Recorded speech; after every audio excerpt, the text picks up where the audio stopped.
உயிர்த்தெழுந்த இயேசு கிறிஸ்து நாமத்தில் யாவருக்கும் இந்த காலையில் வாழ்த்தினை திருத்திக் கொண்டு யாவரை வரவேற்கிறோம். காலத்தில் கடைசி காலங்களால் மாற்றப்பட்டுக் கொண்டிருக்கிறபடியினால் இந்த உலகம் பலவிதமான நெருக்கங்களையும் சஞ்சலங்களையும் பார்த்து அனுபவித்துக் கொண்டிருக்கிறது.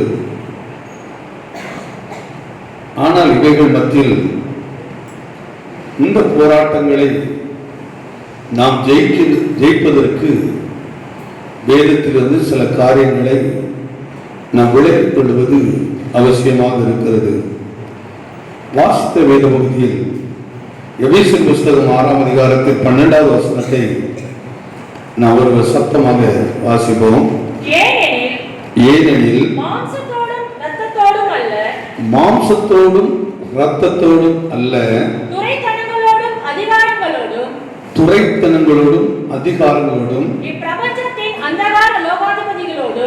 இந்த பிரபஞ்சத்தின் அந்தகார லோகாதிபதிகளோடும் வானமண்டலத்தில் உள்ள பொல்லாத ஆவிகளின் சேனைகளோடும் நமக்கு போராட்டம் உண்டு. ஆகையால் தீங்கு நாளிலே போதும். அப்போஸ்தலன் பவுல் எபேசு பட்டணத்தில் உள்ள சபைக்கு சபையினுடைய எதிர்காலத்தில் எப்படிப்பட்ட யுத்தங்கள் போராட்டங்கள் உண்டு என்பதை பரலோகத்தின் வெளிப்பாடோடு பரலோகத்தினுடைய தேவ திட்டத்தை ஒரு பெந்தேகோஸ்தே ஆவிக்குரிய அனுபவத்தில் வளர்கிற சபைக்கு எழுதின ஒரு அற்புதமான ஒரு வேத பகுதி தான் இந்த வாசித்த வேத பகுதி. அந்த 12ஆம் அதிகாரம் வீதமாக சொல்லுது பாருங்கள். நீங்கள் ரொம்ப அற்புதமான காட்டு. ஏனெனில் மாம்சத்தோடும் இரத்தத்தோடும் அல்ல. ஒரு காரியத்தை வெளிப்படுத்தார். இங்கே யுத்தம் எதோடு இல்லைங்கிறாரு? மாம்சத்தோடும் இரத்தத்தோடும் உங்களுக்கு போராட்டம் இல்லைங்கிறாரு. இந்த மாம்சம் என்கிறது எதை காட்டுகிறது? ஒரு குடும்பத்தை காட்டு, கணவன் மனைவி. இதற்குள் யுத்தம் இல்லைங்கிறார். யுத்தம் இல்லைங்கிறார். மாம்சத்தோடும் இரத்தத்தோடும் வேதம் சொல்லுகிறது, இவர்கள் ஒரே மாம்சமாக இருப்பார்கள். கணவன் மனைவி குறித்து சொல்றாரு, ஒரே மாம்சமா இருக்கிறாரு. அவங்க பவுல் ஒரு அற்புதமான ஒரு ஆவிக்குரிய சத்தியத்தை எடுத்து காட்டுகிறாரு. மாம்சத்தோடும் இரத்தத்தோடும் உங்களுக்கு என்ன இல்லை? இதை முதல்ல நம்ம விளங்கிக் கொள்ளணும். இதோடு உங்களுக்கு என்ன கிடையாது? உபத்திரவம் இல்லை. மாம்சம் ரத்தம் என்பது எதை காட்டுகிறது? சகோதரன் சகோதரி பிள்ளை ரத்தம், ஒரே ரத்தம். மாம்சத்தோடு போராட்டம் இல்லை, இரத்தத்தோடு என்ன கிடையாது? போராட்டம் இல்லை. இதுதான் புதிய ஏற்பாட்டு சபைக்கு பவுல் வெளிப்படுத்தி காட்டுகிறார். ஆனால் இன்றைக்கு கொஞ்சம் கவனித்து பாருங்கள். மாம்சத்தில் நாம் போராடுகிறோம், இரத்தத்திலும் நாம் என்ன செய்கிறோம்? போராடுகிறோம். ஏன் போராடுகிறோம்? ஜெயம் எடுக்காத ஒரு வாழ்க்கை, ஜெயம் இல்லாத ஜீவியத்தினாலே தான் இந்த போராட்டம் இருக்கிறது. அதாவது கிறிஸ்துவின் சத்தியம் நம்மை விடுதலையாக்காதபடினால், சத்தியத்தினால் நாம் சுத்திகரிக்கப்படாதனால், சத்தியத்துக்கு நாம் கீழ்ப்படியாதனால், அல்லது சத்தியத்தை அறியாமல் இருக்க அறியாமையினால் என்ன செய்கிறோம்? மாம்சத்தில் போராட்டம், இரத்தத்திலும் போராட்டம். ஆனால் பவுல் எழுதும்போது மாம்சத்தோடும் இரத்தத்தோடும் உங்களுக்கு என்ன இல்லை? போராட்டம் இல்லை. முதல்ல விளங்கிக்கொள்ள வேண்டிய விஷயம் தான். இந்த விளங்கிட்டான் நம்ம யாருக்கு விளங்கிடலாம்.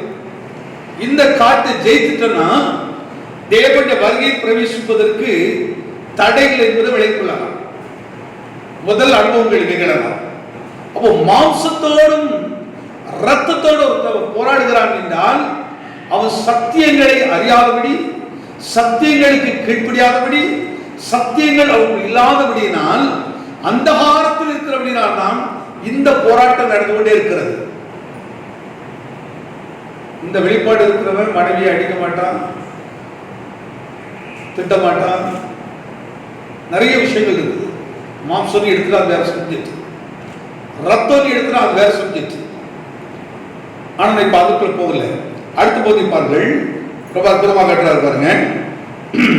ரத்தத்தோடும் அல்ல, துரைத்தனங்களோடும் அதிகாரங்களோடும் இப்பிரபஞ்சத்தின் அந்தகார லோகாதிபதி.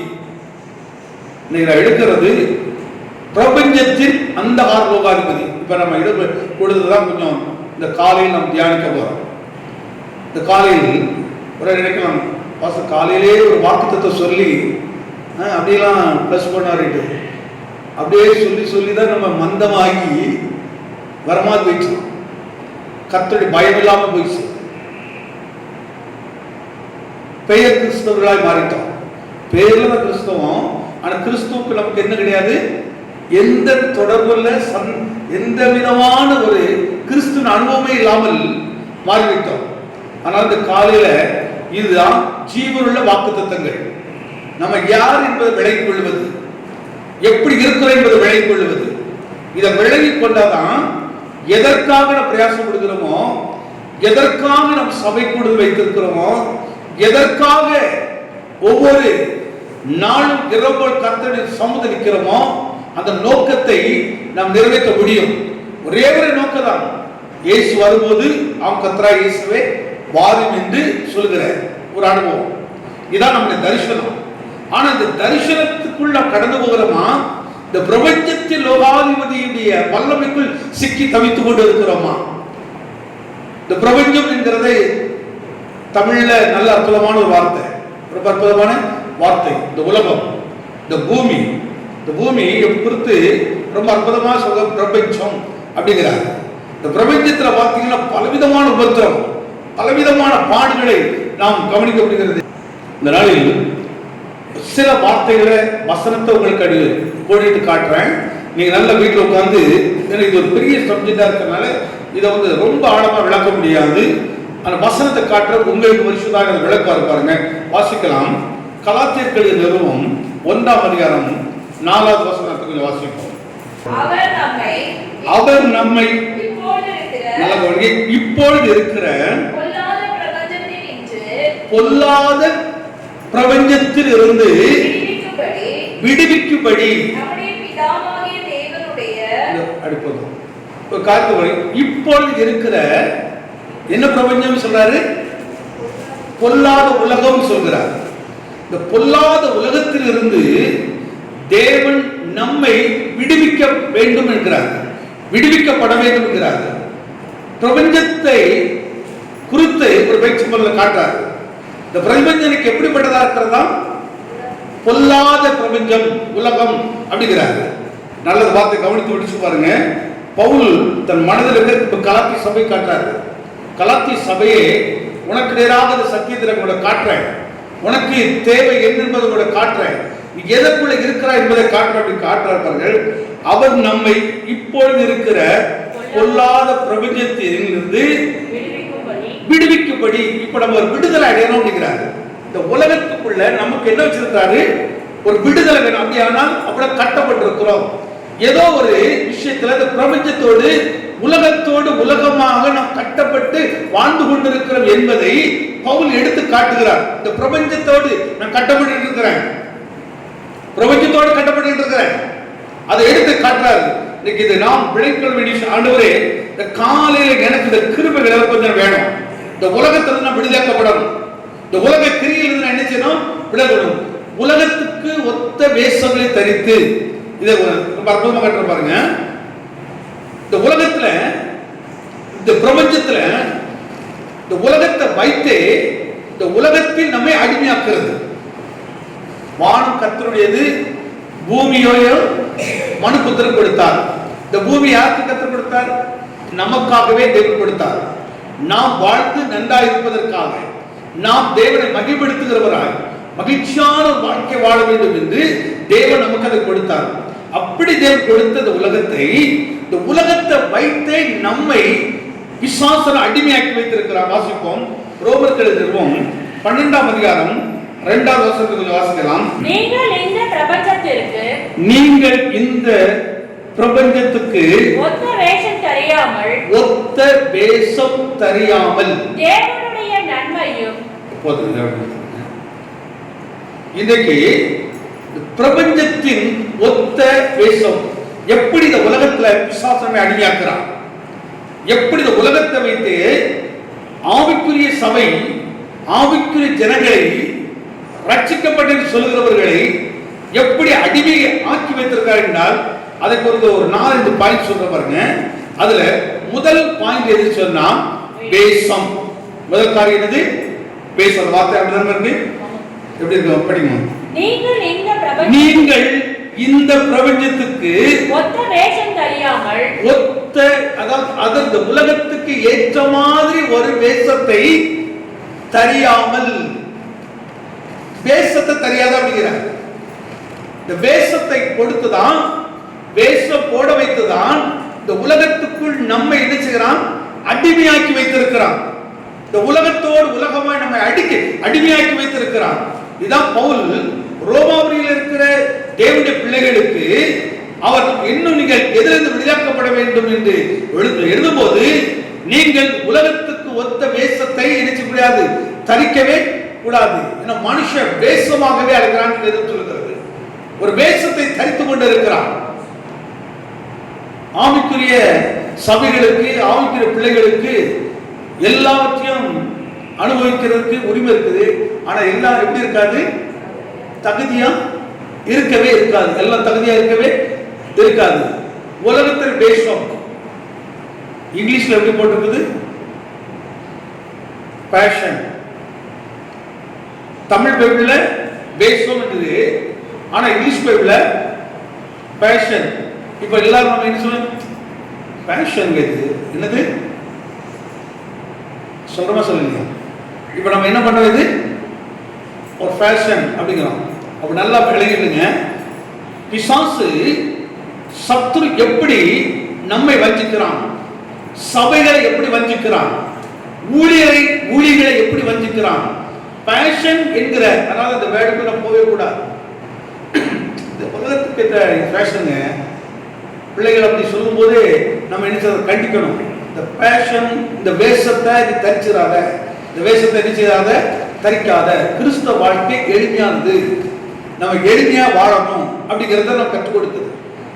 எளிமையான ஒரு ஜீவியம். இந்த வேஷத்தை தரித்து கொண்டு உலகத்தை இன்னைக்கு நிறைய நீங்க கவனிச்சு பாருங்க. ஃபேஷன் ஷோ நடக்குதா இல்லையா? ஃபேஷன்ங்கிறதுக்கு ஒரு சேனலே இருக்குது, எப்பொழுது நடக்குது. அதுல நிறைய மாடலான ட்ரெஸ்ஸிங் எல்லாம் தச்சு ஷோ நடக்கும். அதுக்கு பல கோடிகள் செலவு பண்ணி நடக்குது. கொஞ்ச நாளைக்கு அப்புறம் நீங்க பாத்தீங்கன்னா அந்த ஃபேஷன் எங்க வந்துருது? அப்படியே சபைக்குள்ள வந்துருது. ரோட்ல பார்த்தது அல்லது எங்கோ ஒரு இடத்துல பார்த்தது கொஞ்ச நாளைக்கு அப்புறம் அந்த ஃபேஷன் என்னது எங்க வந்துருது? சபைக்குள்ளது. சபைக்குள்ள எப்படி வந்துருது? கொஞ்சம் கவனித்து பாருங்க. இந்த உலகத்தின் வேஷத்தை நாம் என்ன செய்கிறோம்? தரிக்க இடம் கொடுத்துறோம். அதை தரிப்பதற்கு விரும்புகிறவர்களாய் மாறுகிறோம். ஆனால் தான் பவுல் எழுதும்போது உலகத்துக்கு ஒத்த வேஷம் என்ன செய்யாதீர்கள், தெரியாதீர்கள். இதிலிருந்து நம்ம விடுதலை இருக்கிறோமா? இந்த விடுதலை அனுபவிக்கிறோமா? சபையில இருக்காத ஒழுகுகிறதா? கொஞ்சம் யோசிச்சு பாருங்க.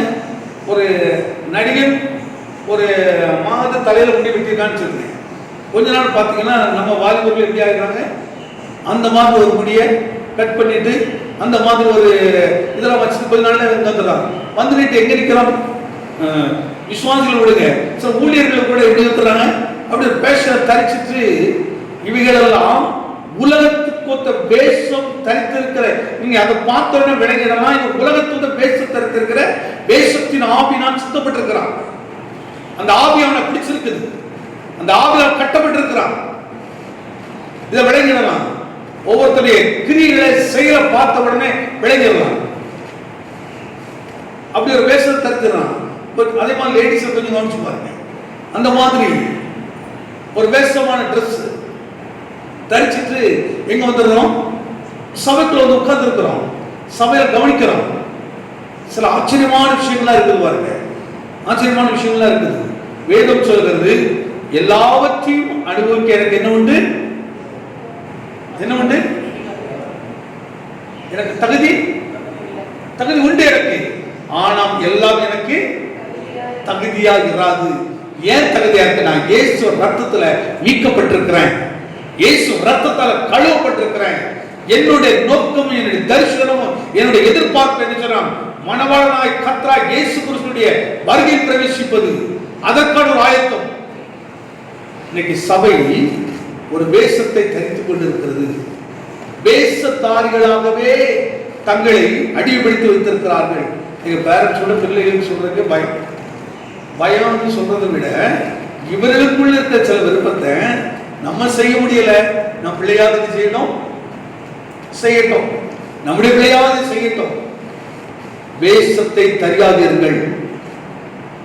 சபைக்கு வரும்போது பொய்த்தன்மையா இருந்தது, சபைக்கு வரும்போது நல்ல ஆழ்வா தெரியுது. ஆனா வெளியே போகும்போது வேறொரு வேஷமாக மாறுகிறது. வேஷத்தை போடுகிறவர்களாக இருக்கிறோம். இன்னைக்கு நாம் தேவனுடைய சாயலை இழந்து கொண்டு இருக்கிறோம், தேவனுடைய திட்டத்தை இழந்து கொண்டு இருக்கிறோம்.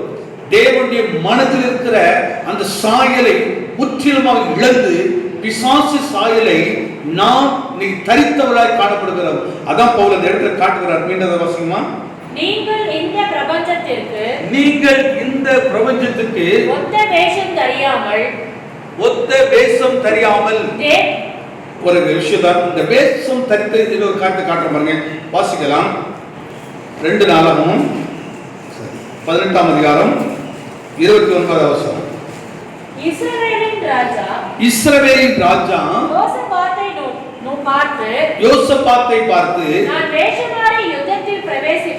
நான் வேஷத்தை மாற்றி யுத்தத்தில் பிரவேசிப்பேன், நீரோ நீ ராஜா வஸ்திரத்தை தரித்திரும்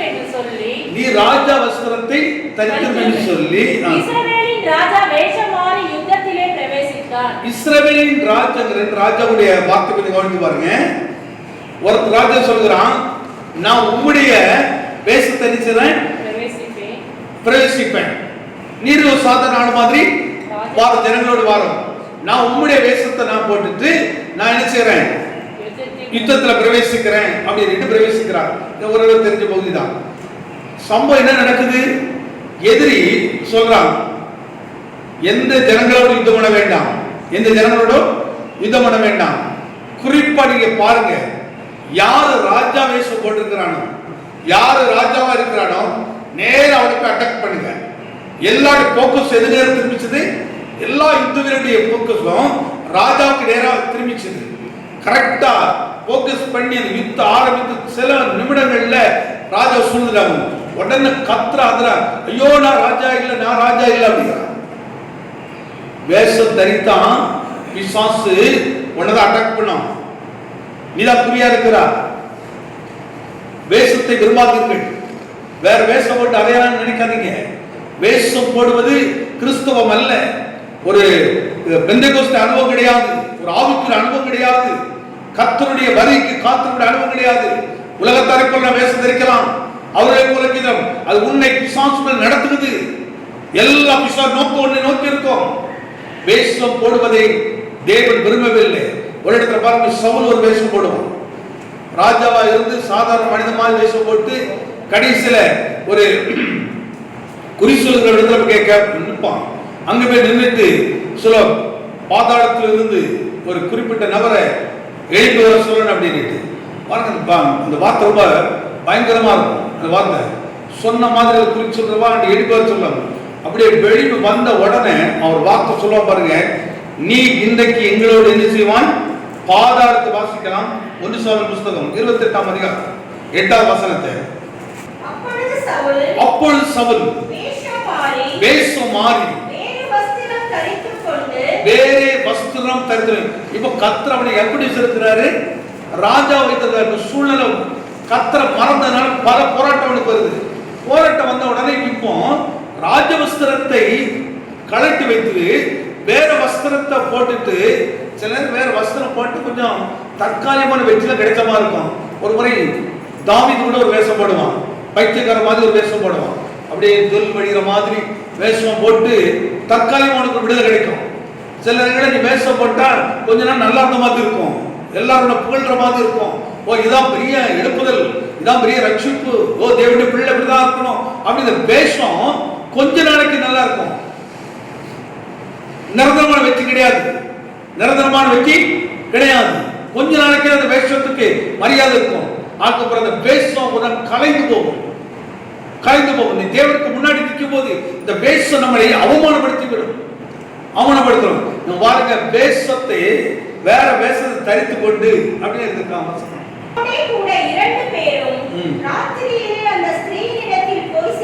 வேஷத்தை மாற்றி ராத்திரியில போய் அந்த குறிக்கார பெண்ணிடத்துல போய் நிக்கிற பார்க்க. அப்படியே 19 வருஷம் வாசிக்கணும். கர்த்தர் உன்னுடைய ஜனமாகிய இஸ்ரவேலரையும் பெலிஸ்தர் கையில் ஒப்புக்கொடுப்பார். நாளைக்கு நீயும் உன் குமாரனும் என்னோடு இருப்பீர்கள். நல்லா கவனிங்க, ரொம்ப இதெல்லாம் அண்டர்லைன் பண்ணி சொல்றேன். நாளைக்கு நீயும் உன் குமாரரும் என்னோடு இருப்பீர்கள், என்னோட இருப்பீர்கள். இஸ்ரவேலின் பாளையத்தையும் கர்த்தர் பெலிஸ்தரின் கையில் ஒப்புக்கொடுப்பார் என்றார். பாருங்க, வேஷம் தரித்தான், வேஷம் தரித்தான், வேஷம் மாறினான். அவனுக்கு கிடைக்கப்பட்ட வார்த்தை என்ன வார்த்தை கிடைக்குது? நாளைக்கு என்ன செய்வீர்கள்? அதான் முக்கியமானது. நீ நாளைக்கு எங்க இருப்பீங்க? என்னோட இருப்பீர்கள், பாதாளத்தில் இருப்பீங்க. சட்டு முடிஞ்சது. வேஷம் தரிக்கிறவருடைய வேஷங்கள் உன்னை பாதாளத்துக்கு கொண்டு போயிடும். அதனால நம்ம சொல்றோம், ரொம்ப கிறிஸ்தவர்கள் சில விஷயங்கள் என்ன செய்யாதீங்க, விரும்பாதீங்க, அதெல்லாம் தரிக்காதீங்க, அதுக்குள்ள ஓடாதீங்க. வேதம் சொல்லுது உதட்டுக்கு சாயம் பூசானது. ஆனா இன்னைக்கு என்ன செய்யுது கிறிஸ்தவர்கள்? உதட்டுக்கு பெரிய சாயங்களெல்லாம் பூசுறது நீங்க கவனிக்க முடியும். சில கிறிஸ்தவ சேனல்கள் கூட கவனிச்சு பாருங்க, உட்காந்து பாருங்க, அங்க எப்படிப்பட்ட வேஷங்கள் நீங்க பார்க்கலாம். பெரிய வேஷம்லாம், பெரிய தங்களை பெரிய தீர்க்கதரிசி அப்படின்லாம் சொல்ற ஆட்கள் கூட பாருங்க, பக்கத்துல வேஷம் தரிக்கப்பட்ட ஆட்கள் பக்கத்தில் வச்சிருப்பாங்க. வேஷம் தரிக்கிற ஆட்கள். வேதம் சொல்கிறது, உதட்டுக்கு சாயம் போடாத, கண்ணுக்கு என்ன செய்யாத, கண்ணுமை விடாத, இந்த வேஷம் தரிக்காத. இதெல்லாம் பிசாசுடையது, உலகத்துக்குரியது, இந்த பிரபஞ்சத்துக்குரியது. இந்த பிரபஞ்சம் இவைகளினாலே உன்னை அடிமையாக்கும், இவையினாலே உன் ஆவிக்குரிய ஜீவத்தை கெடுக்கும், இவைகளுக்கு அடிமையாயிராத அப்படின்னு சொல்லுது. நீ கவனிச்சு பாருங்க, இதெல்லாம் மனம் திரும்ப வேண்டியது இருக்கிறது, இதுல தான் வெளியே வர வேண்டிய அவசியம் இருக்குது. போய் சிந்தித்து பாருங்க. ஆண்டவரே, இந்த காலையில எங்களுக்கு இந்த பிரபஞ்சத்துடைய வேஷத்தை நாங்கள் தரிக்கவே கூடாதப்பா. இந்த பிரபஞ்சத்துக்கு வேஷம் தரக்கூடாது. இந்த உலகத்தை ஆண்டவரை நாங்கள் ஆவிக்கு உலகமாய் மாற்றணும், தேவனுடைய சத்தியத்தால் நிரப்பணும், அதற்கு எங்களை ஆயத்தப்படுத்தும். அப்படிப்பட்ட சாட்சிகளாக எங்களை மாற்றும், அப்படிப்பட்ட சாட்சிகளை மாற்றும். இலவச காட்டுற மாதிரி வாசிங்க. 2 தீமோத்தேயு புத்தகம் 3ஆம் அதிகாரம் 5ஆம் வசனம். தேவ பக்தியின் வேஷத்தை தரித்து. இன்னொரு அற்புதமான விஷயத்தை அவர் காட்டுறா பாருங்க. தேவ பக்தியின் வேஷத்தை தரித்து. நல்லா சொல்லிட்டு பாருங்க, தேவ பக்தியை வேஷத்தை தரித்து அதன் பலனை மறுதலிக்கிறவர்களாயும் இருப்பார்கள். அதனுடைய பலனை மறுதலிக்கிறவர்களாக. இப்போ தேவ பக்தி அதனுடைய ஆழத்தை, அதனுடைய நோக்கத்தை, அதை இருதயம் மறுமாக்குறத மறந்துச்சு. தேவ பக்தி மாதிரி எப்படி செய்யறது? ஒரு வேஷத்தை தரிக்கிறது. தன்னை ஒரு வேஷமா நான் எல்லாரும் பார்க்கும்போது இவன் தேவ பக்தி உள்ள குடும்பம்னு காட்டணும், தேவ பக்தி உள்ள மனுஷன் காட்டணும், தேவ மனுஷன் என்று என்னை சொல்லணும் அப்படின்னு கர்த்தருக்கு பயப்படுகிற பயத்தை ஒரு வேஷம் மாதிரி காட்டுறாங்க. கடைசி காலம் வஞ்சிக்கப்படக்கூடாது, ஏமாற்றப்படக்கூடாது. இப்போ கர்த்தரம இன்றைக்கு விருத்தடைவார் இப்படிலாம் சொல்றது ரொம்ப ஈஸி, பிரசவம் பண்ணிட்டு போயிடலாம். அதையும் நம்ம சொல்றோம், அதையும் பிரசவிக்கிறோம். அதே நேரத்தில் நாம் கடைசி காலத்தில் விழுந்து போகாதபடிக்கு பிசாசை ஜெயிக்க வேண்டிய இடத்துல இருக்கிறோம். இந்த உலகத்தை ஜெயிக்கணும், இந்த ஃபேஷனை ஜெயிக்கணும், ஃபேஷன் என்கிற உள்ளது குடும்பத்துல வந்து விடக்கூடாது, சபைக்குள்ள வர விடக்கூடாது, சபைக்குள்ள வர விடவே கூடாது. ஒரு ஊழியக்காரர் சொன்னாரு, ஒரு அற்புதமான விஷயத்தை சொன்னார். எங்களுடைய தேசம் ரொம்ப பலவிதமான கலாச்சாரம் உள்ள தேசம். ஆனா நாங்க எங்களுடைய சபையை எப்படி நடத்துறோம்னு சொன்னா தேவ பக்தி விருத்திக்கு ஏதுவாக நடத்துறோம். நாங்க குவான்டிட்டியை பார்க்கறது, குவாலிட்டியை மட்டும் தான் பார்க்கறேன். ஆனா நாங்க சபையில் என்ன செய்யறதுல, எங்க தேசம் இன்னொரு தேசத்தில் உள்ள ஒரு தேவ மனுஷன் இருக்காரு, எங்க தேசத்துல நான் என்ன செய்யறது இல்ல, லேடிஸ் எல்லாம் டிஷர்ட் போட்டு ஜீன்ஸ் போட்டு வரது அலௌன்ஸ் பண்றது இல்லை. எங்க தேசத்துல எல்லாம் ரொம்ப ஈஸி தான், எல்லாரும் போடுறதுதான். ஆனால் சபையை நான் எப்படி பார்க்கிறோம், இந்த பிரபஞ்சத்தினுடைய தேசமாய் மாறக்கூடாது என்பதற்காக இது பரலோகத்தின் வாசலாக இருக்கணும், பரலோகத்தின் வழியாக இருக்கணும், தேவ ராஜ்யத்துக்கு கொண்டு போற இடமாக இருக்கணும். அப்படிப்பட்டவர்கள் சபைக்குள்ள வரட்டும். இங்கே கீழ்ப்படியாதவர்கள் எங்கே கீழ்ப்படிவார்கள், இங்க வசதி கீழ்ப்படியாதவர்கள் எங்கே கீழ்ப்படிவார்கள். ஆனா நாங்க அதை அலோவ் பண்றதே இல்லை அப்படின்ட்டு வெளிநாட்டில் உள்ள ஒரு ஊழியக்காரர் சொல்றாரு. அந்த நாடு பேர் சரி ஞாபகத்தில் ஒரு நல்ல ஜெர்மனா இது ஒரு தேசம் டக்குனு ஞாபகம். கொஞ்சம் கவனிச்சு பாருங்க, இன்னைக்கு இந்திய தேசத்துக்குள்ள எத்தனை தேவ குடும்பங்கள், தேவ ஜனங்கள் சொல்லுகிறவர்கள் ஃபேஷன் ஃபேஷன் என்று உலகத்துக்கு அடிமையா இருக்கிறார்கள், பிரபஞ்சத்துக்கு அடிமையா இருக்கிறார்கள். இந்த பிசாசர்கள் உலகத்திலே உலகத்தினுடைய சில ஆசைகளை கொடுத்து, சில இச்சைகளை கொடுத்து நமக்கு அடிமையாக்கி வைத்திருக்கிறார். நீ கர்த்தரை விடுதலையாக்க வேண்டும் என்று விரும்புகிறார். இந்த காலையில் குடும்பம் விடுதலையாக்கப்படணும், உன் பிள்ளைகள் விடுதலையாக்கப்படணும், அந்த கிரியைகள் விடுதலையாக்கப்படணும், ஃபேஷன் என்கிற அந்த மாயை விடுதலையாக்கப்படணும். எனக்கு கர்த்தர் தகுதியானதை கொடுத்திருக்கிறார். எல்லாமே படம் நல்லதா இருக்கும்.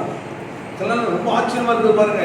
நல்ல தேவனுடைய ஊழியத்தை செய்கிற பிள்ளைகள் அவருடைய பேர பேத்திமாரெல்லாம் எப்படி இருக்காங்கன்னு சொல்லி நம்ம ட்ரெஸ்ஸிங்லாம் பார்த்தீங்கன்னா, அப்படி தலை கட்டிங்கெல்லாம் பார்த்தீங்கன்னா ரொம்ப அற்புதமா, ரொம்ப அற்புதமா. இன்னைக்கு முக்காடு போட கூட பாருங்க, நம்ம சாரி இடத்துல முக்காடு போட மாட்டோம். எப்படி போடுறோம், கண்ணாடி மாதிரி ஒரு சின்ன கட்சி மாதிரி ஒன்று வச்சு கப்பாடு கண்ணாடி மாதிரி அப்படி ஒன்று வச்சுட்டு கொஞ்ச நேரத்துக்கு அது இப்படி பின்னாடி மட்டும் கொஞ்சம் இருக்கும். என்ன, என் தலைமுடி எல்லாரும் பார்க்க வேண்டும், என்ன எல்லாரும் பார்க்கணும். ஃபேஷன் இதுக்குள்ள போயிடாதீங்க, அது உன்னை நரகத்துக்கு கொண்டு போயிடும், வேதனைகள் கொண்டு போயிடும். காலையில் நம்ம இதெல்லாம் உணரணும். நான் என்ன, இந்த உலகத்தின் பிரபஞ்சம் அடிமைப்படுத்தி வைத்திருக்கிறது, அந்த உலகத்தை ஜெயித்திருக்கிறேனா? அதான் சொன்னா, இதோ உலகத்தின் அடிமை வருகிறான், ஆனால் என்னிடத்தில் அவனுக்கு ஒன்றுமில்லை, நான் உலகத்தை ஜெயித்தேன். இயேசுவானவர் சொல்கிறார், இந்த உலகத்தில் ஜெயித்தேன். இயேசுவானவர் இந்த உலகத்தில் 33 ஆண்டுகள் வாழ்ந்தார். 3 ஆண்டுகள் ஊழியத்தை செய்தார். எந்த இடத்துலாவது உலகத்துக்கு வயசு தரிசிருக்கிறார்? கொஞ்சம் கவனிச்சு பாருங்க. இயேசு இயேசுவாகவே இருந்தார். நீ நீயாவே இருக்கணும். எந்த சாயத்தை தரிக்காத. அவரை மாதிரி இருக்கணும், இவரை மாதிரி இருக்கணும், அந்த மாதிரி இருக்கணும், யார மாதிரியா இருக்கணும். உன்னை அழைத்தோரை போல இரு. உன்னை எதற்காக அழைத்தாரோ, எதற்காக தெரிந்து கொண்டாரோ அந்த மாதிரியே வாழ், அந்த மாதிரி பிரயாசப்படுங்கள். வேற யாரையும் மாதிரியாக வைத்து விடாதுங்க. இயேசு நமக்கு சாட்சி, அவர்தான் முன்மாதிரியாக இருக்கிறார். ஆனால் அந்த பவுல் தீமோத்தேயுக்கு எழுதும்போது அற்புதமாக எழுதுகிறார் பாருங்கள். மீண்டும் ஒரு முறை வாசிங்க. தேவ பக்தியின் வேஷத்தை தரித்து அதின் பலனை மறுதலிக்கிறவர்களாயும் இருப்பார்கள். என்ன சொல்றார்? பலனை மறுதலிக்கிறவர்கள். வேஷம் போடுற தேவன் மறுதலிக்கிறார், தேவ நோக்கத்தை மறுதலிக்கிறார், சத்தியத்தை மறுதலிக்கிறோம், விசுவாசத்தை மறுதலிக்கிறோம், சாட்சியை மறுதலிக்கிறவர்களாய் பார்க்கிறோம். தேவ பக்தியை அற்புதமா எழுதுறாங்க. நம்ம பவுனுடைய தேவ ஞானம், தேவ எப்படிலாம் இருக்கும் அப்படிங்கிறத காட்டுறாரு. அப்படி சபைக்குள்ள கடைசி காலத்துல இதெல்லாம் வந்துடக்கூடாது. ரொம்ப ஈஸியா உலகத்துக்குள்ள வந்துடும் இது, ஆனா சபைக்குள்ள வந்துடக்கூடாது. உலகத்துக்கு வந்துடும், வீட்டுக்குள்ள வந்துடக்கூடாது. உலகத்தை வந்துடும், ஆனா மனதுக்குள்ள வந்துடக்கூடாது, சிந்தையில வந்துடக்கூடாது. அது வராதபடிக்கு நம்முடைய பிள்ளைகளை கருத்தாய் போதித்து நடத்தணும். ஆனால் உபாதம் பிள்ளைகளுக்கு கருத்தாய் போதி அது முதிர் வயதிலும் விடாது இருக்கும் என்று சொல்லுகிறார் பாருங்க. ரொம்ப அற்புதமான விஷயம். இன்னொரு வசனம் உங்களுக்காக பாருங்க, ரொம்ப நல்லா இருக்குது, அற்புதமான வார்த்தைகள். 2 கொரிந்தியர் புத்தகம் 11ஆம் அதிகாரம் 13 இருந்து சில வசனம் வாசம். அப்படிப்பட்டவர்கள் கள்ள அப்போஸ்தலர்கள், கபடமுள்ள வேலையாட்கள், கிறிஸ்துவினுடைய அப்போஸ்தலரின் வேஷத்தை தரித்துக் கொண்டவர்களாய் இருக்கிறார்கள். நல்லா கவனிச்சு பாருங்க. ரொம்ப அற்புதமா சொல்றாங்க. அப்படிப்பட்டவர்கள் எப்படிப்பட்டவர்கள்? ஃபேஷனை தரிக்கிறவர்கள். ஃபேஷனை தரிக்கிறவர்கள். அந்த காலம் அதெல்லாம் கிடையாதுங்க. இந்த காலம் என்ன காலம்? நல்லா கவனிச்சு பாருங்க. அந்த காலம் எந்த காலத்தில் எழுதப்பட்டது? அந்த காலத்தில் எப்படி இருக்க வேண்டும், எப்படி ஜீவிக்க வேண்டும், எப்படி வரும், நல்லா கவனிக்க வேண்டியது. இப்படிப்பட்ட ஒரு வேஷம் வரும். இப்படிப்பட்ட வேஷம் வரும்போது நீ அப்படி தரித்து விடாதே, அப்படி தரித்து விடாத. இப்போ அந்த இடத்துல காட்டுறாங்க, அப்போஸ்தலர் அல்லாதவர்கள் தங்களை அப்போஸ்தலர் என்று ஒரு வேஷம் எப்படி இருக்கு பாருங்க. இப்ப கர்த்தர் உன்னை எதுக்குன்னு அழைச்சிருக்கிறாரோ அதை விட்டுட்டு என்ன நினைப்போம்? யாரோ ஒருத்தர் அப்போஸ்தலர், உடனே தன்னை அந்த மாதிரி ஒரு சாயில் உலகத்துல எப்படி ட்ரெஸ் மாத்திரமோ அதே மாதிரி, உலகத்துல பேச்ச மாத்திரமோ அதே மாதிரி, உலகத்துல உணவுகளை மாத்திரமோ அதே மாதிரி. பாருங்க, உலகத்துல எல்லாம் பழைய நம்ம சாப்பாடு முறைகள்லாம் மாறி எப்படி பார்த்து ஃபேஷன் சாப்பாடு, பழைய சாப்பாடுலாம் இருந்துச்சு மாறிச்சு. எல்லாம் மார்க்கெட்டிங் பாருங்க. மனுஷனை எப்படி இந்த உலகம் பிசாசு வஞ்சிக்கிறது.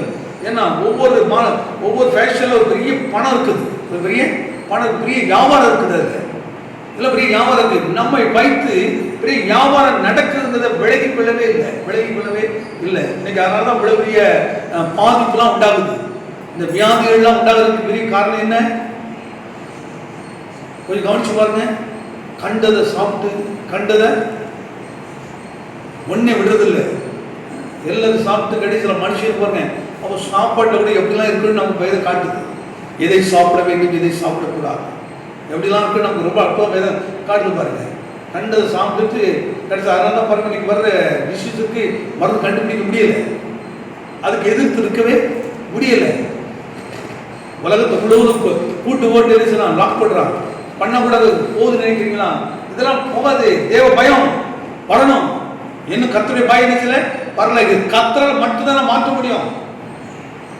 வேஷத்தை தரிக்கிறார்கள். அவங்கள மாதிரி எவனோ ஒருத்தன் இங்கிலீஷ்காரன் ஒரு மாதிரி கொடுத்துட்டு போனா அதிகமாக கொடுக்கணும். அவன் சாப்பிட்ற மாதிரி நம்ம எப்படி சாப்பிடணும்? கையில் தொடாமல் எப்படி சாப்பிடணும்? அப்படி குடல் மாதிரி உள்ள விடும், அப்படி இப்படிதான் சாப்பிடணும். என்ன ஃபேஷன் மாதிரி இந்த அழகா நல்லா மனுஷன் சமைச்சு நல்லா கொடுத்தாங்க, நல்லா இருந்தாங்க, ஆரோக்கியமா இருந்தாங்க. இந்த ஃபேஷன் ஃபாஸ்ட் ஃபுட்டு. இன்னைக்கு டாக்டர் சொல்றாங்க ஃபாஸ்ட் ஃபுட் நம்ம சாப்பிடாதீங்க. இதெல்லாம் என்னைக்கும் வேதனை சொல்லுது. வார்த்தை ரொம்ப நல்லா இருப்பாங்க. மீண்டும் வசனமான வார்த்தை. அப்படிப்பட்டவர்கள் கள்ள அப்போஸ்தலர்கள், கபடமுள்ள வேலையாட்கள், கிறிஸ்துவினுடைய அப்போஸ்தலரின் வேஷத்தை தரித்துக் கொண்டவர்களாய்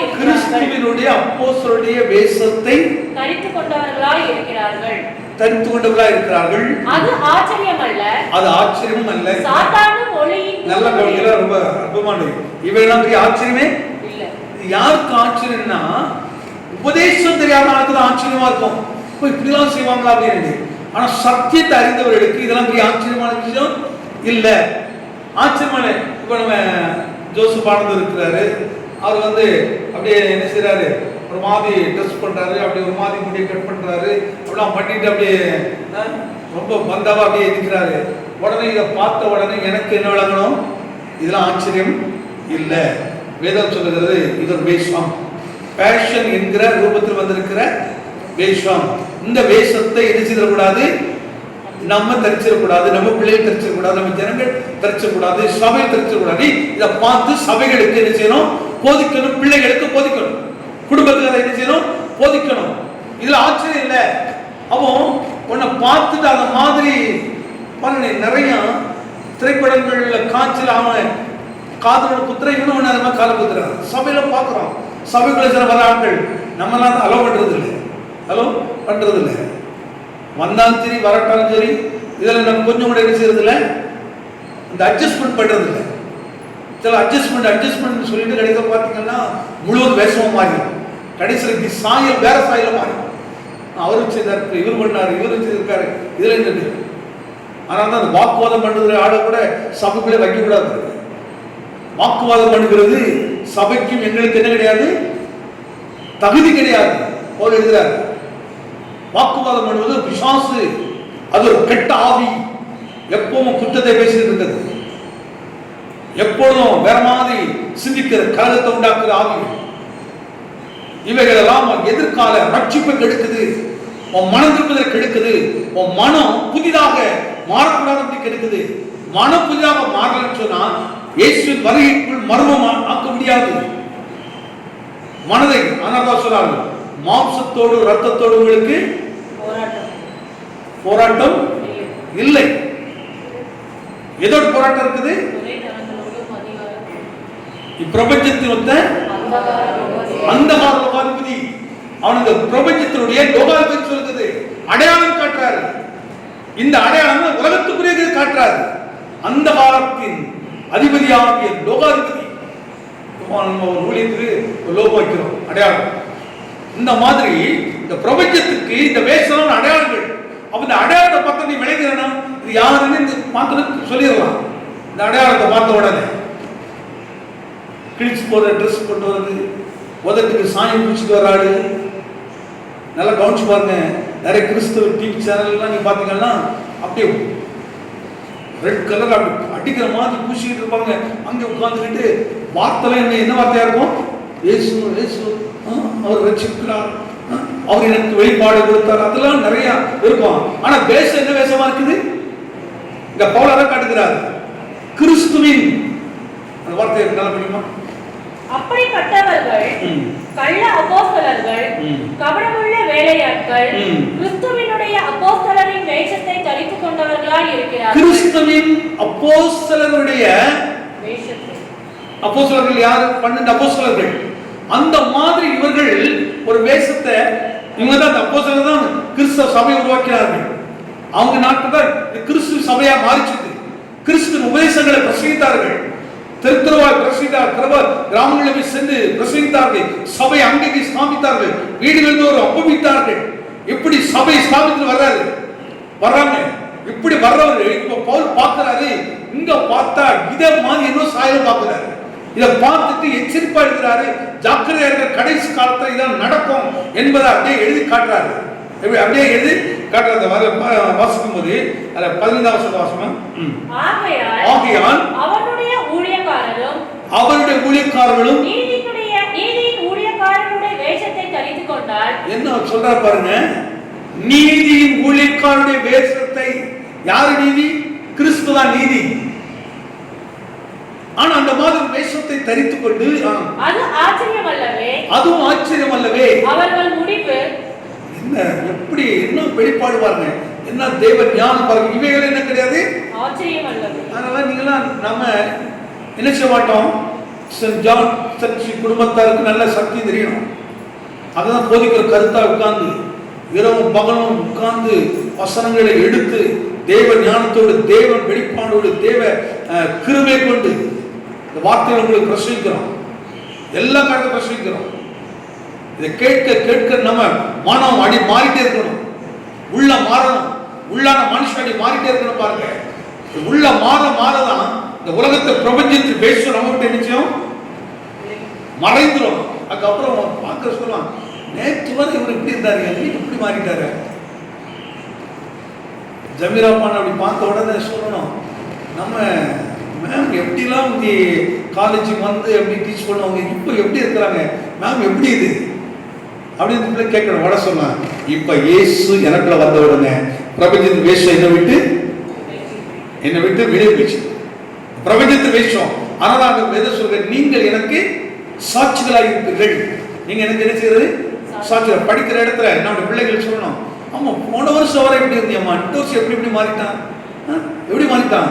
வட சொல்லலாம், இயேசு எனக்குள்ள உள்ளே வந்தார், அப்படி வார்த்தை எனக்குள்ள வந்தது, இந்த பிரபஞ்சத்தின் வேஷத்தை நான் அடர் கண்டேன், இப்ப துரத்தி விட்டேன், அதை நான் ஆளுகை செய்யவில்லை, அந்த அடிமைத்தனத்தின் முகத்தை உடைச்சிட்டேன். இன்னைக்கு அந்த வேஷம் தரித்திருக்கிறேன்னா யாருக்கு இருப்பாங்க, இந்த வரைஞ்ச அவசரம் தான் காட்டுவாங்க. ஆகையால் அவனுடைய ஊழியக்காரரும் நீதியின் ஊழிய கொண்டால் அது ஆச்சரியம் அல்லவே? அவைகளும் ஆச்சரியம் அல்லவே. ஊழியக்காரர்கள் அப்படி வந்துட்டாங்கன்னா நீங்க என்ன செய்ய வேண்டாம், ஆச்சரியப்படவே வேண்டாம்.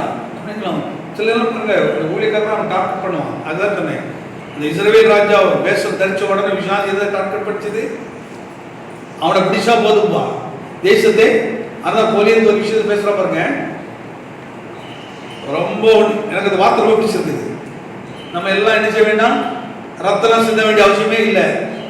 ஒரே ஒரு விஷயம், நான் ஒரு ஆளு, நீங்க ஒரு ஆள் வாங்க. நீங்க வந்து என்ன ஜெயிச்சுட்டா நாங்கள் உங்களுக்கு அடிமை, நான் உங்களை ஜெயிச்சுட்டா நீங்க எங்களுக்கு அடிமை. அந்த வார்த்தைக்கு கவனித்து பாருங்க, என்ன அற்புதமா, என்ன ஞானம் இருக்கு பாருங்க. ஜனங்கள்லாம் சாகக்கூடாது, எந்த யுத்தங்களும் சாக வேண்டாம், யார் ரத்த சிந்த வேண்டிய அவசியமே இல்லை.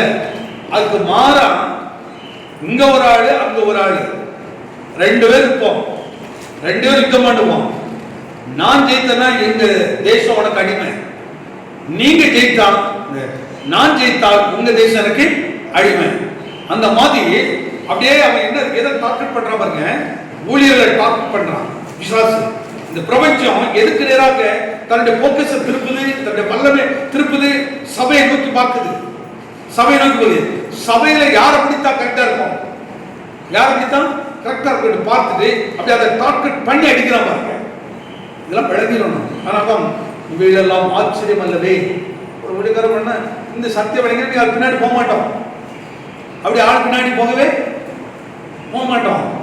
உலகத்துக்கு ஒத்த வேஷம் ஆச்சரியம். எப்படி இந்த உணர்வுலாம் வரமாட்டேங்குது அப்படின்னு அப்படி சாங்ஸ் எல்லாம் பார்த்தீங்கன்னா அப்படியே இந்த உலகம் என்ன செய்யுது, அவன் அடிக்கிற மாதிரி லைட் நம்ம ஆட்கள் அடிக்கணும்னு நினைக்கிறாங்க, அவன் போடுற மாதிரி புகை போடணும்னு நினைக்கிறாங்க. இதெல்லாம் உலகத்துக்கு ஒத்த வேஷம். அதனால வேஷமாகவே மனுஷன் தெரிகிறான். இங்க சொல்ற பாருங்க, நீதியாகி தேவனுடைய அவரை மாதிரி ஒரு வேஷத்தை தரிக்கிறது. அப்போ சொல்ல என்ன அழகா வெளிக்காட்டுற பவுல் இந்த 14 வருஷம். அது ஆச்சரியம் அல்லவே? சாத்தானும் ஒளியின் தூதனுடைய வேஷத்தை, இன்னொரு விஷயத்தை கவனிச்சு பாருங்க, சாத்தானும் ஒளியின் தூதனுடைய வேஷத்தை, ஒளியின் தூதனுடைய வேஷத்தை தரித்து. அப்ப சாத்தாங்கிறது வேற, ஒளியின் தூதன்கிறது வேற. ஒளியின் தூதன்கிறவர் எப்படிப்பட்டவன், தேவனுக்கு ஒப்பாக நடக்கிறவன் இந்த ஒளி தூதன். அதனால்தான் நம்ம சொல்றது, இந்த மியூசிக்லாம் ரொம்ப வச்சுட்டு இந்த பாட்டுக்கெல்லாம் ரொம்ப போகக்கூடாதுன்னு சொல்றது. இந்த ஒளி தூதன் அவன் ரொம்ப அதில் இன்ட்ரெஸ்ட் உள்ளாடு, ரொம்ப இது இந்த சபலாத்துக்குள்ள இன்னைக்கு அப்படி அடிமை மாதிரி போயிட்டு இருக்குது, அடிமை மாதிரி போயிட்டு இருக்குது. அவன் தான் அந்த வேஷத்தை அப்படி தரிச்சிட்டு வார்த்தை இயேசு இயேசு அப்படின்ற மாதிரி தான் இருக்கும். ஆனால் இயேசுலாம் இருக்காது, அங்கு வேற வேறும். அது பிரபஞ்சத்தின் இயேசு, பரலோக இயேசு வேற. அவர் கல்வாரி இயேசு, மரித்தவர், ரத்தம் சிந்தினவர், அதில் மீட்கப்பட்டிருக்கிறார் நமக்கு. அவர் ரத்தத்தால் மீட்கப்பட்டவர்கள். ஆனால் பாருங்க, பவுல் அநேக ரத்தத்தை சிந்தினவருக்கு உடன்பாடாக இருந்த மனுஷன். இப்ப அவனை விளங்கிட்டாரு. கர்த்தர் தொட்ட உடனே விளங்கி அவர் மன புரிதா மாறிச்சு. அவர் உடனே பழைய வேஷத்தை தூக்கி தூர போட்டார். பழைய பிரமாணம் அதுக்காக பண்ண வைராக்கியத்தை எல்லாம் தூக்கி தூர போட்டார் பாருங்க. அது முன்னாடி பெரிய வைராக்கியத்தை காட்டினார், பெரிய இதெல்லாம் காட்டினார், எல்லாத்தையும் தூக்கி போட்டுட்டு இப்போ இவர் விளங்கிட்டு வரார், இயேசுக்கா வருகிறார், மறிக்கிறதுக்கு ஆயத்தமா இருக்கிறார். இந்த சத்தியத்துக்காக தன் ஜீவனை கொடுக்க எளிமைக்கு வந்துட்டார் பாருங்க. அவர் பெரிய படிப்பாளி, பெரிய அறிவாளி. ஆனா அதுக்கப்புறம் பாத்தீங்கன்னா அவர் எளிமையான ஜீவியத்துக்கு தன்னை ஒப்பு கொடுத்தார். இன்னைக்கு நான் நீங்களும் பெருமை ஜீவியத்துக்கு இடம் கொடுக்க கூடாது, எளிமை உள்ளவர்களாக இருக்க வேண்டும், எளிமையான ஜீவியம் உள்ளவர்களாக இருக்க வேண்டும்.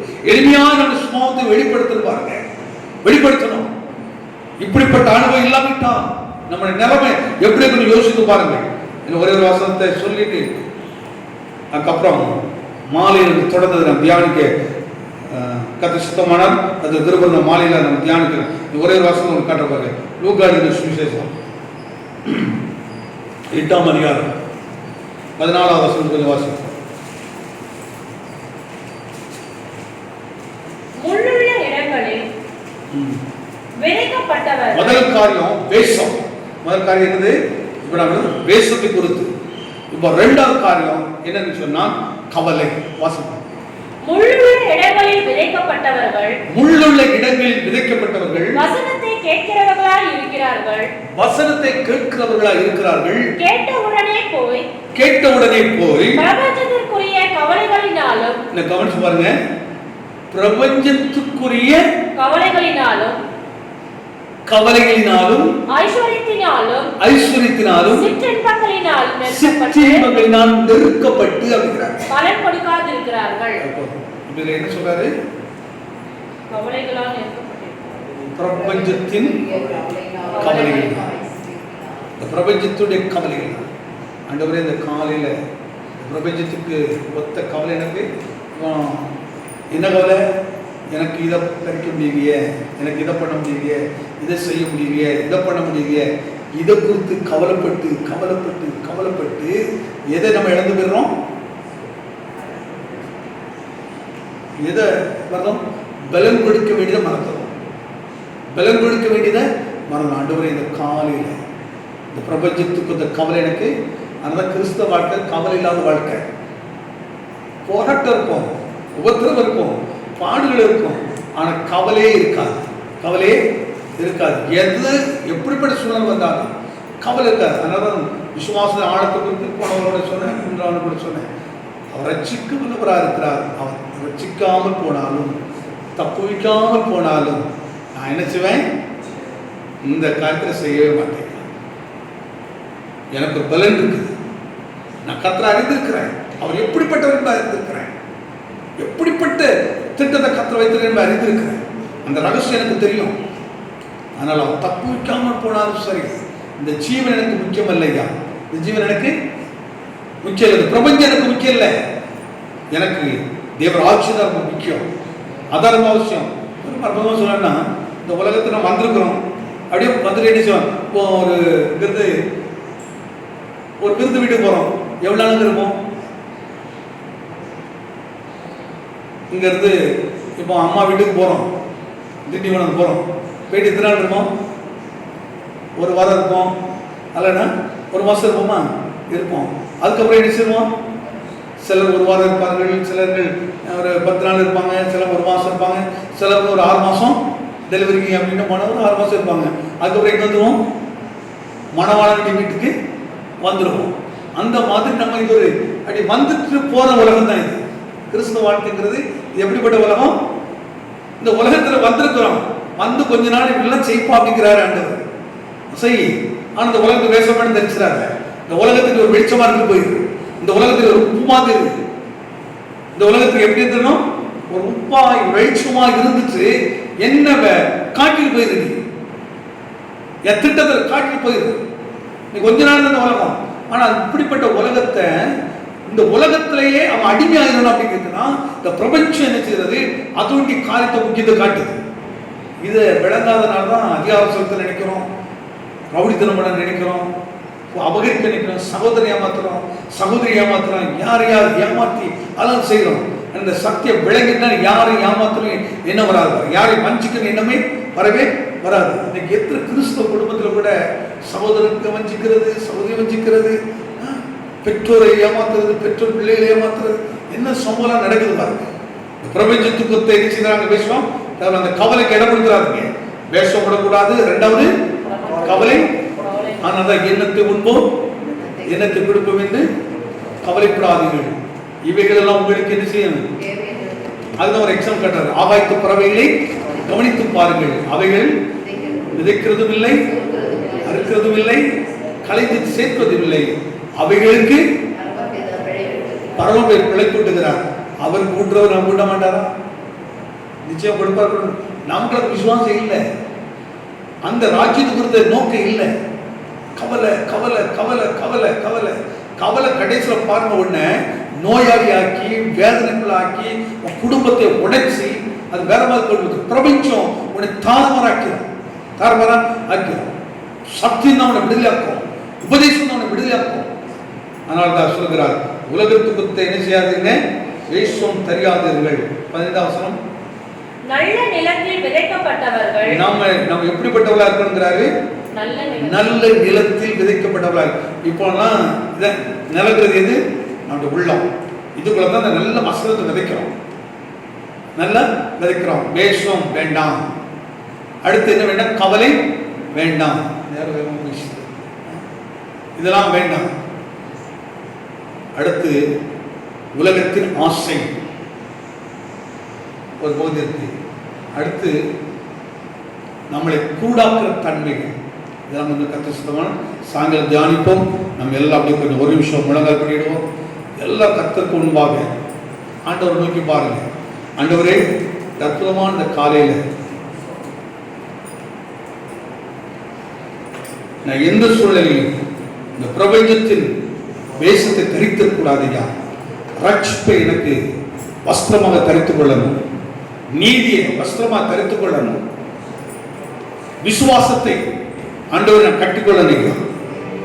எந்த சூழ்நிலையிலும் ஆண்டவரே, இந்த கடைசி காலத்தில் என்னுடைய ஆவி, ஆத்மா, சரீரம் முழுவதுமாக உங்களுடைய சமூகத்தில் அர்ப்பணிக்கிறேன். ஆண்டவரே, பவுல் எபேசியருக்கு எழுதுகிறார், மாம்சத்தோடு ரத்தத்தோடு உனக்கு என்ன கிடையாது, போராட்டம் இல்லை. உன் மாம்சத்துல, உன் குடும்பத்துல போராட்டம் இல்லை. உன் பிள்ளைகளோடு உனக்கு போராட்டம் கிடையாது. எப்போ உனக்கு போராட்டம் வருது? பிரபஞ்சத்துக்கு நீ அடிமையாகும் போதுதான். நீ உன் வீட்டுக்கு பிரச்சனை இருக்கு. காரணம் என்ன? நீ இந்த பிரபஞ்சத்துல நீ அடிமையா இருக்கிறான். நீ தேவராஜ்யத்தோடு இணைக்கப்படல, தேவனோடு இணைக்கப்படல, தேவ வசனத்தோடு இணைக்கப்படல.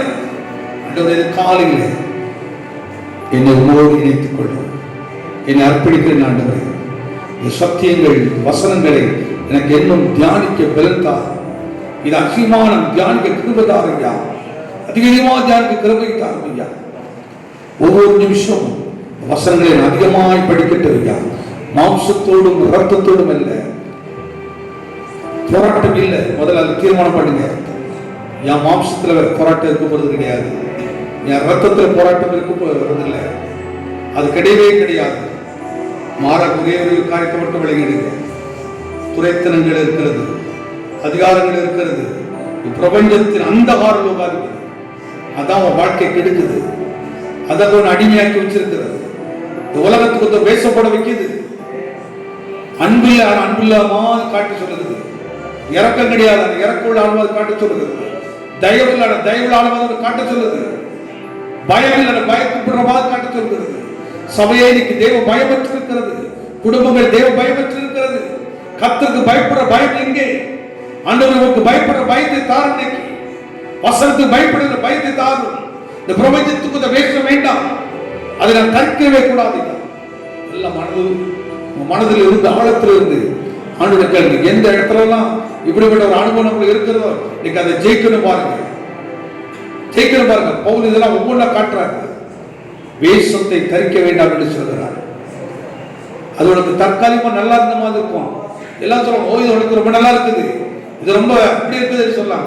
ஆனா பிசாசு கரெக்டா பிடிச்சிடும், கரெக்டா பிடிச்சிடும். ஆனா அவன் கிரியத்தக்கதான பலன் வரணும்னு சொல்றாங்க. ஆண்டவரே, இந்த உலகத்துக்கு எந்த விஷயம் எனக்கு வேண்டாம் ஐயா. இந்த பூமியில எளிமையாகவும், அதே நேரத்தில் வல்லமையாகவும், தாழ்மையாகவும், அதே நேரத்தில் மகிமையாகவும் நம்முடைய வேலையை செய்யணும் ஆண்டவரே. அப்படிப்பட்ட வாழ்க்கை நாங்கள் வாழணும் ஆண்டவரே. அப்படிப்பட்ட சாட்சிகளாய் மாறணும், அந்த மகிழ்ச்சியை வெளிப்படுத்தலாய் மாறணும். கர்த்தராகிய இயேசு கிறிஸ்துவினுடைய ஆண்டவரே அந்த ராஜ்யத்துக்கு பிரவேசிப்பதற்கு, மறுமை அடைவதற்கு தடையாக பிரபஞ்சம் வேண்டாம் ஆண்டவரே. மனம் புதிதாக மாறணும். வேஷம் கொஞ்சம் பலன் தகமா தான் இருக்கும், நல்ல தான் இருக்கும், நல்லமா இருந்தமா தான் இருக்கும் கொஞ்ச நேரத்துக்கு. அதுக்கப்புறம் பெரிய உனக்கு வேதனை உண்டாக்கும். ஆனா சத்தியம் உனக்கு கீழ்ப்படிய கீழ்ப்படிய கீழ்ப்படிய அதனுடைய மகிமைப்படுத்தும். உன்னில் ஒரு பெரிய வல்லமை புறப்படுவாங்க, வல்லமை புறப்படுவாங்க.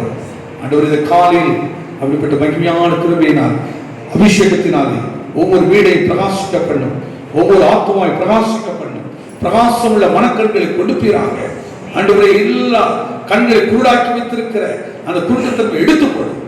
துதி, கனம், மகிமை எல்லாம் செலுத்துகிறோம். இந்த நாளையும் இந்த நாளுடைய எல்லா பகுதியும் ஒப்பு கொடுக்கிறோம். தொடர்ந்து மாலை நடக்கிற ஆராதனைக்கு பொறுப்படுத்திக் கொள்ளும். இயேசுவின் நாமத்தை ஜெபிக்கிற நல்ல பிதாவே, நம்முடைய கர்த்தராகிய கிருபையும் தேவனுடைய அன்பும் பரிசுத்த ஆவியின் ஐக்கியம் ஆசீர்வாதம் நம்முடைய கர்த்தராகிய இயேசு வருகை மட்டும் நம்மோடு நாம் கேட்டுக்கொண்ட கர்த்தருடைய வார்த்தையோடு இதை கேட்டுக்கொண்டிருக்கிற ஒவ்வொருவரோடும் இன்றும் எனது கர்த்தரை ஆசீர்வதிப்பாராக.